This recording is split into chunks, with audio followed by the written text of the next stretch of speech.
Turner kids walking around and we did, it's all the things that would help. I did too. I was like, oh, that's nice. Yeah. We love this time of year when the kids can. That was Vegas once. It's probably right. Yeah, he's been really well, and we did. Oh, she was all. Me too. Yeah. We love this time of year.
I think we're good to go. Sonia, are you there? Can hear now. Okay. Fantastic.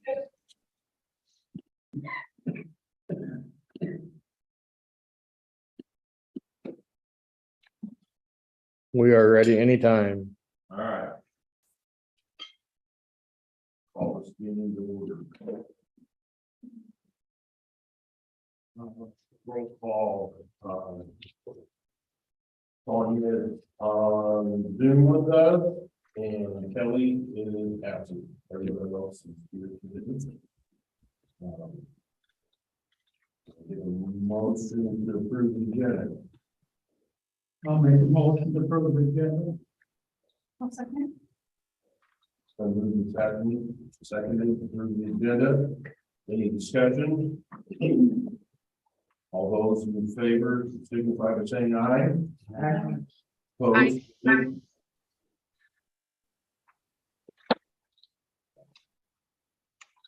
Any conflicts of interest for tonight?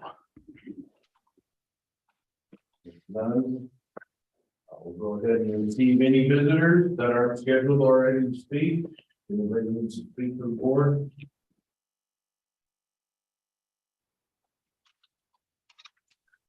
All right.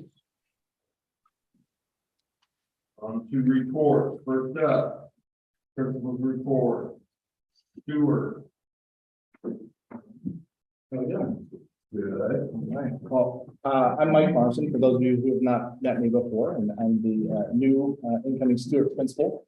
So today I'm just going to talk to you a little bit about some of our building goals and where we're currently at, and some of our next steps that we'd like to dive into as we get going along. So I'm going to jump right in. So back in August, actually it was my first week in the building. The very first committee meeting that we had was with our continuous improvement team. And in that meeting, we set our building goals for the year. And so we picked these 4 areas to set our goals out with. So we have literacy, a literacy goal, math goal, behavior, and then social emotional learning. Those were the 4 that we started with. So for our first, our first goal. So each trimester, we want to have 100% of our K through 2 teachers completing. We have these literacy fidelity checks. So we have our interactive read alouds, our foundational skills, and shared reading. So at this point, well, let me back up for a quick second. So each trimester, we want to make sure we do a fidelity check to ensure that the instruction is going as intended. And that we're all following the same process and procedure as we're going through those instructions through our literacy blocks. So we get our very first one. We did the interactive read aloud first in November. And so the way that we did that, we did peer-to-peer fidelity checks. So one, it was an opportunity for staff to kind of go in and see other staff provide that instruction. And it was a chance for them to go through the fidelity checks themselves, and then they report the lesson, and then the other peer observed them as well. So they got a chance to go in and watch each other teach and see how they implemented those lessons, and they completed the fidelity checks. And 100% of our teachers did implement those. And so that percentage there is actually our percent fidelity. So IRA has been in for a couple of years now. They've gotten pretty accustomed to it, and really it was pretty smooth sailing with that. Now, the next one that we're going to get to is foundational skills, which we're going to complete coming up in February. And do kind of the same process, but we're going to probably switch the peers around just so they're seeing some new people. And we try not to put them with somebody in their same grade level. So they're seeing people teaching it at different grade levels and what that looks like. You know, what does it look like from second grade perspective as a kindergarten teacher, and vice versa. So and then we'll do our shared reading one later on in the year in April. So for literacy, as we're moving along, the next things that we're going to be looking at. It's been a while, from my understanding, it's been a while since we've gone back through and looked at our priority standards. That is one of our focuses kind of moving forward in the district anyway. So we're going to be looking at our literacy priority standards going forward. Are we emphasizing the appropriate standards and going back through our literacy framework and making sure that is all, we're all still on the same page? Do we all still have that agreement? So we'll have some new staff and things like that that we'll need to get worked into the system as well. And then secondly, looking at aligning our tier 2 interventions. So wanting to look at, do we have a set plan? So when a student is not proficient, what's the game plan? If they're struggling with phonemic awareness, okay, what are we doing next? If they're struggling with fluency, what's the plan? So those are some of the conversations we'll be diving into for literacy. For math, so obviously, we're in a first year of implementation for a brand new math curriculum called Illustrative Math. And through that curriculum, the plan is to have 60% or 60 minutes provided daily for 100% of our K-2 teachers. So every day the plan is to have 60 minutes provided to our students. So currently we have all but one, and it's really some scheduling things that we're trying to get shifted out to get us to the 60 minutes for the Monday through Thursday. For Friday, we have a little bit more of a congested schedule, so that's where we're getting some of the barriers there. But even still, we've got 15 out of our 18 that are getting a full 60, and the others are sitting right about 45. So we're in there, but the goal is by the end of the year that we've adjusted our schedules and figured out how to work that into our schedules 100% of the day or 100% of the week. Students are getting 60 minutes every single day throughout the school week. So part of that process, we've done lots of professional development. We've given lots of opportunities for collaborative work. So Sarah Witt from the AEA, she's been a big help in helping us kind of dive into this. We've had lots and lots of conversations with our collaborative teams on our work days, diving deep into this. A lot of it's just a new way of teaching math, that's not the old traditional way. And so it's a lot more student talk, a lot less teacher talk. And so that's been an adjustment for some of our staff. And so how does that look? How's that supposed to look? And getting a full understanding or deeper understanding of the curriculum that was brand new to us this year. So that's been a lot of our work so far this year with the math. And so looking forward, again, continuing to work on that implementation with the illustrative math, and then looking at best practices for math. And with that new way of implementing a new way of instruction, what are the best practices for that? Additionally, I didn't put it on the slide here, but additionally, we are going to have to go back and revise again our priority standards, just like we talked about for literacy, because it's a different way of providing that instruction. Are we still emphasizing the correct standards? Are we looking at our math instruction the right way? So that's where we're standing for goal number 2. Goal number 3 was behavior. So on a daily basis, our goal was to have 95% of our students average 2 or fewer behavior referrals per day. Now, behavior referral, that could be something very minor. It could be a major. It's kind of everything under that umbrella.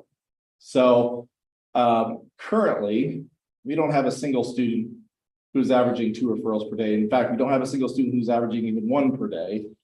So when we set that goal, it was maybe a little bit of a low bar to get over, but we didn't have anything to compare it to necessarily. So it's good to know our highest rate of any single student is 0.7 referrals per day.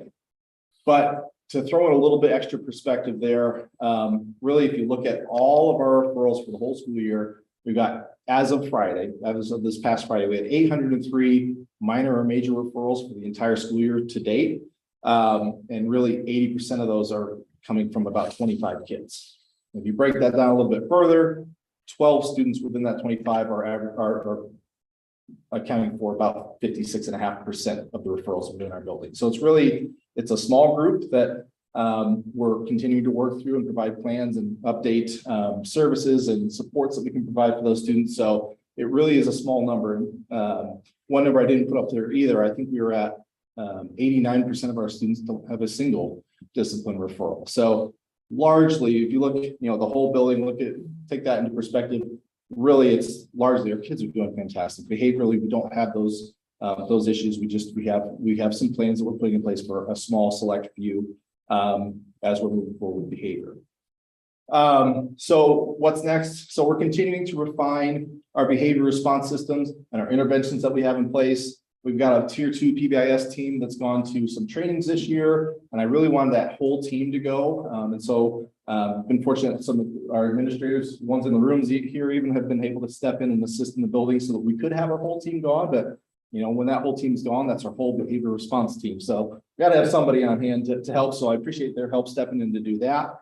But I thought it was very important that the whole team heard the same message and we were getting the same training, so we could bring that and start implementing. So we've started doing some of that, but then I also wanted to continue to develop our common language around behavior. So Mr. Stone, if you could click on that hyperlink there. Now, this is by no means a finished document, but really, as we've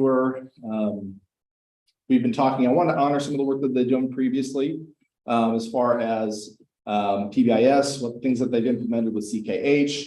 And I wanted to take that and put it into something that was, what happens prior to the behavior? Like, how are we preparing our classrooms? How are we preparing our building so that, we can avoid a lot of these behavior issues? And then, okay, what happens during a behavior, but not just negative behaviors, also positive behaviors, because there are a lot of positive things that our kids do. And what's our response when that happens? And then all the way down through here at the very end, what happens after? And I feel like a lot of the times, and this is everywhere, I don't feel like this is a Washington or a Stewart specific thing. It's the pre and the post behavior piece that we miss a lot of the time. So, what are we doing to be proactive about behaviors? And then what are we doing to rebuild that relationship once the student returns to the classroom after a behavior? And those are the pieces that I want to be intentional about having within that flow chart. So there's a pre, a during, and a post behavior. But then also within this, so a lot of these are underlined, as you can see, they're hyperlinks. So we have not shared this with staff yet. This, like I said, this is not a finished document. We're still building this, but within that, there are links to resources and different ideas and previous trainings that we've had, just as reminders. So as you're looking at, okay, what do I do now? I've got a reminder, I've got a perfect resource for me to access to help me as I'm working through those behavior responses. So we're working on building that up. And again, like I said, just trying to build this common language so we're all using the same process when we deal with behaviors. So quick question. Yeah. You said this isn't to staff yet, but is that something that you're trying to get to them yet this Friday. Oh, This will be introduced on our staff meeting on Friday. So our PBIS teams have gone through this and looked at it, but I haven't exactly presented this to the staff fully just yet. So, yep. okay. And then one last goal. Yeah. I guess, I don't know if it's someone's question, comments, like, can you go back and like. Size down. Yep, we can try. To me, that seems like a lot. Like, that's busy. Oh, wrong one. Reminds me of learning the Krebs cycle, physiology or something. It is. So like. It is. It's meant to be. This is all information that most of the staff are not, if not all, are they're already doing this, or these are processes already. It's just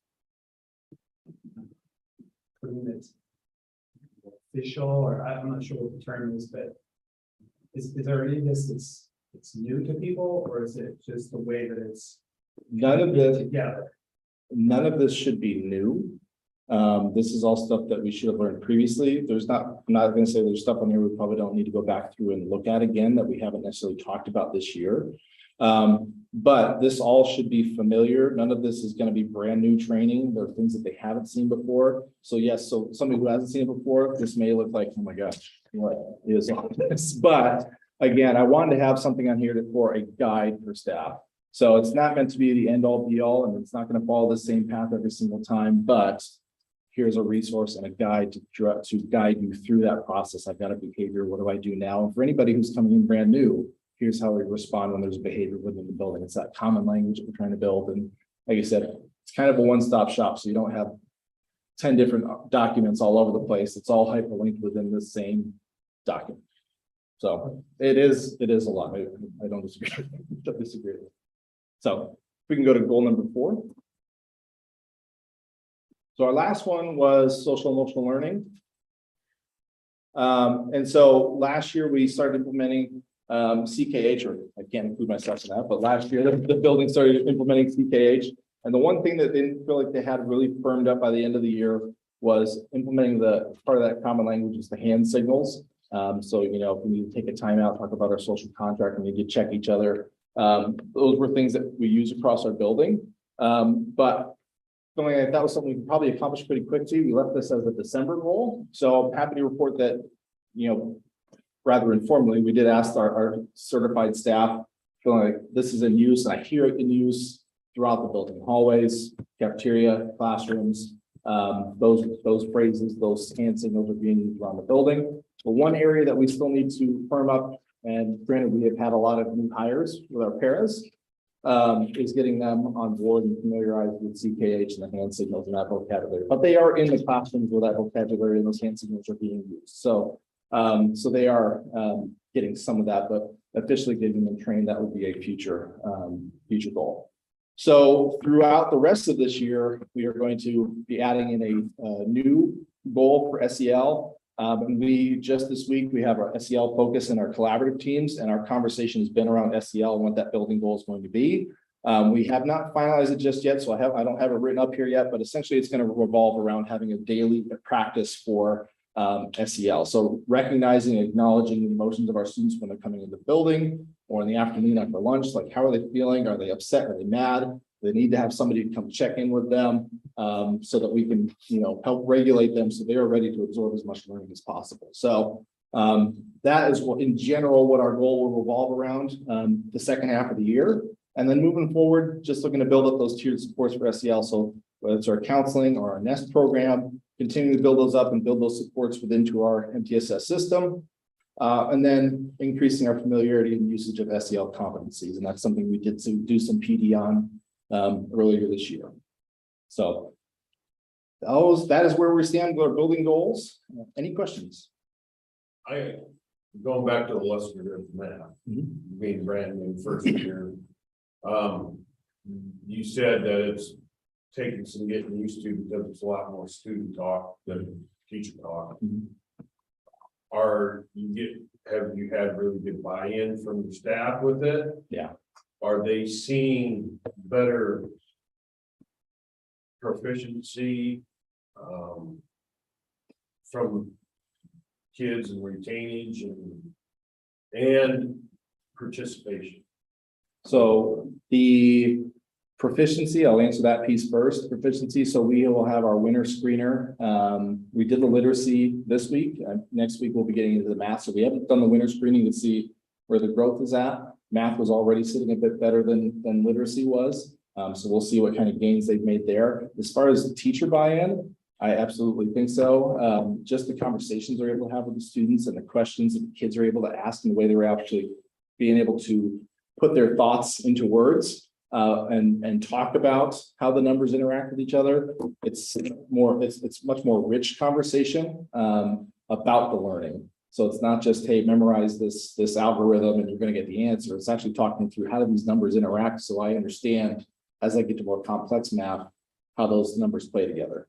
So as far as that goes, yes, and I think with student participation, again, it's a lot more student talk, and it's a lot more hands-on activities, so I don't see where our students are having an issue during math. You know, they get the math center time where they're kind of learning through activities. So they are engaged there, they're having conversations and they're being pulled into those conversations. So I see the participation from the student side good as well. Of course, I don't know how to comparison to last year and what that looked like for math previously, but from where I'm standing, what I've seen just in walkthroughs or some evaluations, like the kids are participating pretty well, and the teachers have been very positive toward the implementation of it. So another question, going to the behaviors, you're building, obviously you don't have. Like you said, the goal is probably a pretty low bar, so it needs to probably be adjusted. Mhm. But, as we see commonly, you have what, 8.6% of students make up the majority of your Yeah. referrals. Yeah. So those are, you're talking at least tier 2 interventions, maybe tier 3. Oh, Right. a lot of those ones in the R3. top range are threes, or they may even have an IU. Okay. Yeah. So my question I asked is, everybody probably rolls their eyes when I ask this, but I've tried to make a point lately of asking every building administrator this.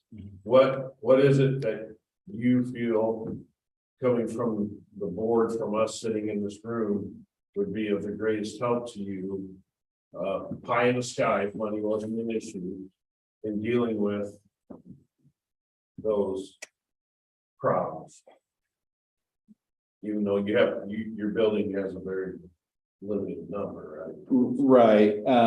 I guess I would say to that too, of those students that were listed on a percentage, every single one of those top 25, all are on some sort of plan, plus some below that. But to go back to your question about resources and things like that, I guess the thing that I would want to see first is once we build that common language, what kind of impact that has. Because I feel like, you know, as far as like para supports and things like that, and like having a BI and our NEST program, we've got a lot of the infrastructure in place. It's getting some of those systems and that the systems and like I said, the common language straightened out so that everybody knows what the plan is. Everybody knows exactly what's supposed to happen. And plus, we've got a lot of new staff that are kind of learning along the way too. So getting them on board and giving them the supports that they need to be able to do their job at the top level. It's hard for me to answer that, knowing that we still have some things to straighten out there on that end. So that's a answer, not answer. So. Your person. Okay, thank you. Appreciate the grace. Yeah.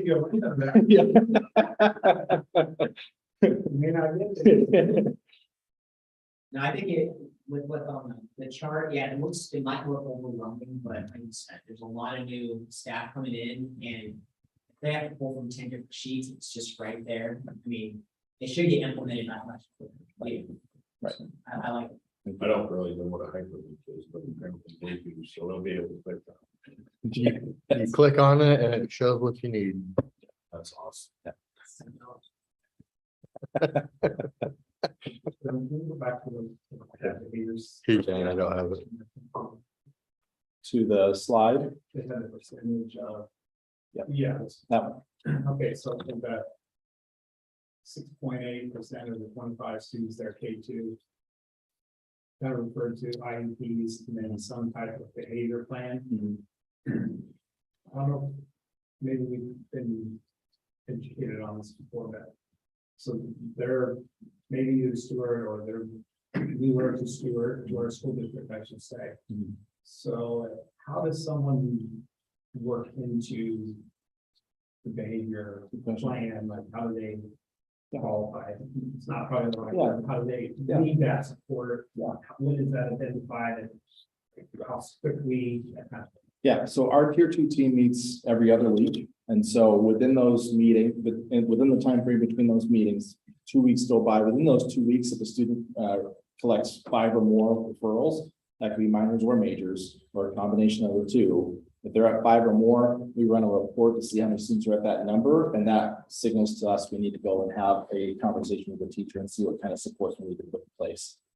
Prior to that, though, teachers always we have a request for assistance form. That's for all, it's academic, it's speech, it's everything, but behaviors in there as well. If they have a concern, they can fill out that, and as soon as that is entered and submitted, it automatically sends a response to everybody on that PBIS tier 2 team, saying, hey, I need some help, and we can go and respond that way as well. Yeah. So this is maybe a question for one of the other administrators. So what is typical for, let's say, you have these 25 students that start out and they're on behavior plans. What's typical from the time they're kindergarten?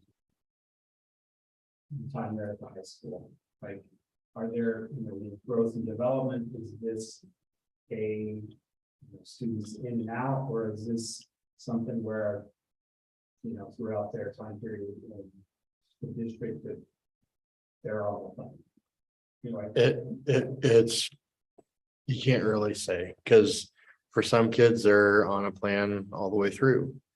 For some kids, as they mature, the plan goes away. So it's really hard to pinpoint it. And the goal, I'll add to that too, the goal is never to get a student on a behavior plan and keep them on a behavior plan. Yeah, The goal is to get them on a get 'em plan, on.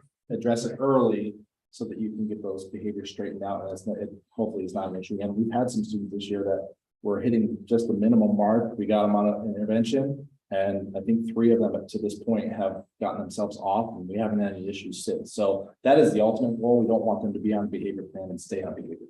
So. There is a flux, so there could be something that happens late circumstances changes. Yeah. And when Brett said, whoa, this went from like, we've never seen this child. Or- And there's a lot of factors like that that happen. And once things get smoothed out there too, it can change things as well. Sometimes when kids hit puberty, I Sure. mean, there's just so many factors, it's hard to say the exact answer. You know what I mean? right. So is that what I'm hearing is that's maybe a significant amount that maybe based on different life circumstances versus thinking like disorders. Like if you have a disorder, that might be with you forever. And then you're always in support systems. So I'm just trying to continue to, that we talk about behavior more and we're trying to understand that. And then help inform, parents, community members, and they ask us. What that looks like. It's without being in the fray. Right. It's really hard to get to wrap, your arms around. So. Yeah. It sounds like. What I'm hearing is, it's a lot of based on life circumstances. And there's a little bit of everything, It's, yeah, but you look at those 25 students when they graduate, it's hard to say what might happen if they're in or not. There's gonna be maybe some, but not all. it's really ebb and flow, I think, is the. And some things too, some of those kids, maybe every single one of their referrals is through a playground thing. Yeah. They get rough, they're just playing too rough, and they get written up for something, so we look at those things too, and what supports we put in place out there to help with that. So there's lots of different factors. There's no one,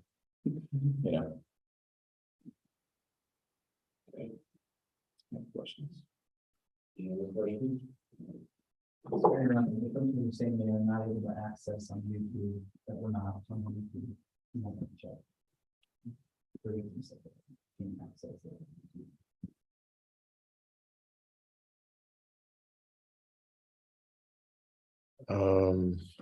Showing you mine? It's asking me to stop live stream, so. I don't know what else to say. Let me try to stop. You start video. Is that right? I always have that because all that does is record me then. You want to take a second and stop it and restart it? See that? Good. Shut it off, turn it back on.